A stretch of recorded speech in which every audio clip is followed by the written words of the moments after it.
Hi everybody, Dr. Bryton here for Two Tip Tuesday, and today we're going to review periodontal disease, and in particular an article that just came out by Medscape regarding the connection between periodontal disease and a number of other systemic diseases that we've talked about.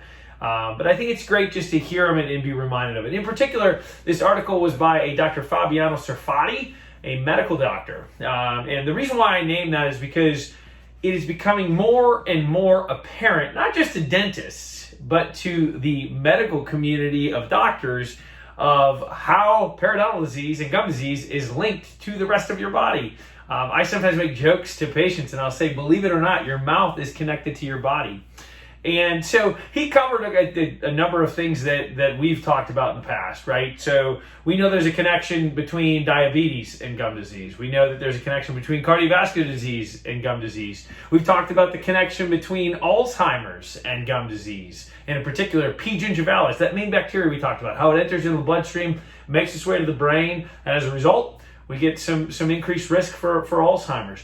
But one of the things that he talked about that we'll mention to patients, but I don't think we've talked about enough, is the connection between gum disease and cancers. Cancers of not just the mouth, but also cancers of the throat, cancers within the liver, cervical cancers, a number of different cancers that ultimately we just don't probably put that connection to. And maybe it's because geographically they're not near the mouth. And again, it goes back to that whole point of, believe it or not, your mouth is connected to the rest of your body.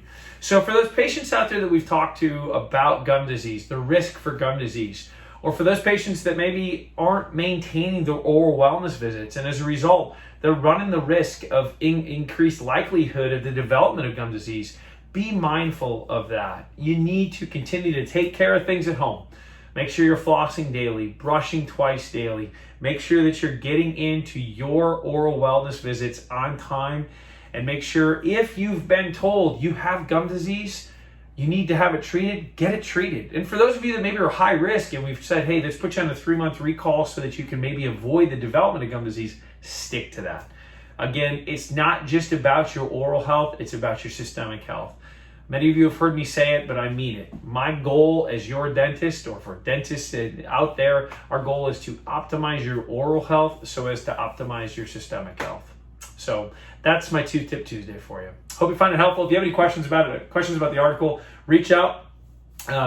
If you like this, want to share it with somebody, please do so. So have a great rest of your Tuesday. Enjoy the sunshine out there, or at least the sunshine that's been going out there, and the warm up, and enjoy the start to summer. Thanks for tuning in.